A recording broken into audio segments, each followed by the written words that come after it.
Halo semuanya, selamat hari Senin dan hari ini balik lagi kita ke sini guys. Dan hari ini aku masih mau mereview Bitcoin dulu ya, karena ada beberapa news di hari ini sekalian a little technical ya terhadap Bitcoin ya. Nah, jadi ya hari ini adalah closing weekly tadi sekitar jam berapa? Jam 7 ya. Dan sekarang udah lewat jam 11. Sengaja aku bikin video lewat jam 11 mau lihat pergerakan apakah fake out atau real. Dan dilihat dari close candle setelah jam 11 sih kemungkinan sih ini akan memiliki pattern yang cukup bagus kayak gitu. Meskipun ada a little bear diff ya. Tapi kayaknya ini bear diff nggak ya? Bear diff kayaknya guys ya. Nah ini sedikit waspada dan hati-hati juga untuk daily sebenarnya. Tapi kalau misalnya bear diff-nya bisa dibikin invalid, ini nggak bakal melanjutkan penurunan. Oke, nah kita akan bahas dulu ya berita apa yang ada di minggu ini ya, di hari ini, terutama ini adalah hari Senin guys. Ya, nah jadi berita terbarunya adalah jumlah alamat Ethereum yang menyimpan ya 10.000 plus Ethereum telah meningkat sebesar 3% dalam 3 minggu terakhir. Jadi ini adalah data on chain ya. Jadi paus atau institusi atau apapun itu ya yang udah nyimpan, yang udah beli Bitcoin sebanyak di atas 10.000 ya. Sedangkan di sini aku cuma punya 2,5 biji ya. Ini 10.000 guys. Di atas 10.000 plus ya telah meningkat selama 3%. Jadi artinya 3% itu kan lumayan banyak ya.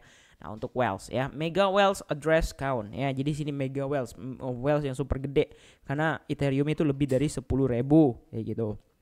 Ya, kemudian lagi di sini ya, paus HTX ya atau Huobi dan Bybit telah membuka posisi beli besar-besaran di zona ini gitu ya, zona. Jadi ini zona yang sekitar harga 68-69 sekarang ya.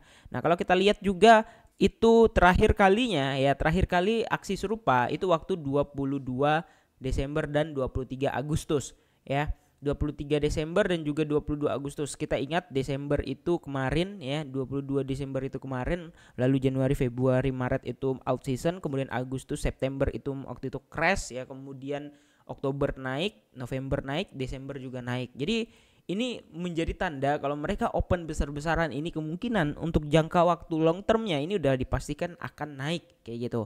Jadi long term itu sebenarnya kalau aku lihat ya, ini dari datanya ini kurang lebih kisarannya itu kurang lebih sekitar ya menunggu 2 bulanan lah guys ya. Kayak kemarin dia kalau misalnya di entry di Agustus, September, Oktober, November itu udah naik. Jadi artinya dia nunggu 3 bulan di situ. Kemudian Desember itu lagi naik-naiknya juga. Jadi Januari, Februari itu meledaknya kayak gitu. Jadi ya mungkin ada yang menunggu 2 bulan, ada yang cuma menunggu 1 bulan kayak gitu guys. Jadi semua tergantung, oke?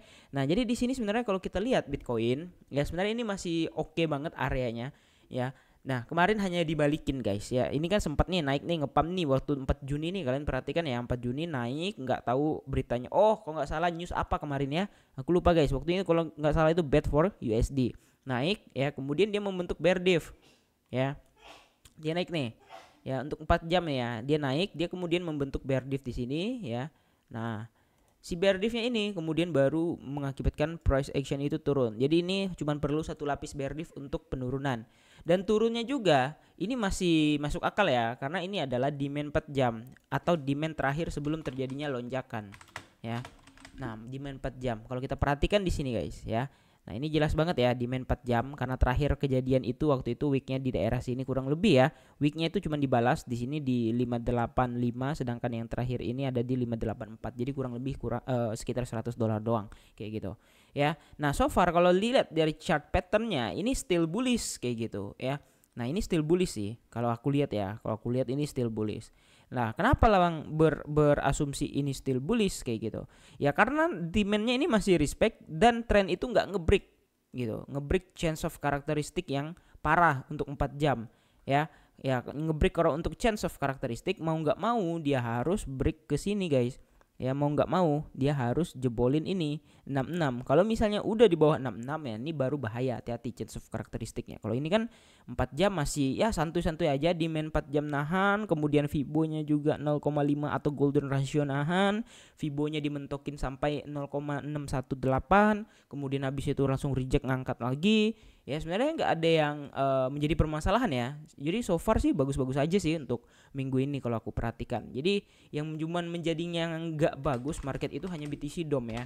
Nah, kalau altcoin, kalau BTC sebenarnya jujur ini bagus banget. Jadi nggak ada nothing apa ya, nothing wrong gitu sama Bitcoin, ya. Nah, kalau untuk BTC Dom, wah ini parah gitu. Ini OTW parabolic nih. Kalian tahu ya parabolic ya guys ya. Kalian pasti tahu parabolic. Nah, parabolic ini cukup berbahaya. Kenapa? Karena efeknya dampaknya buruk, bukan seperti altcoin. Kalau altcoin yang parabolic kita senang. Kenapa? Altcoinnya bisa cuan, bisa naik, bisa balik ATH misalnya ya.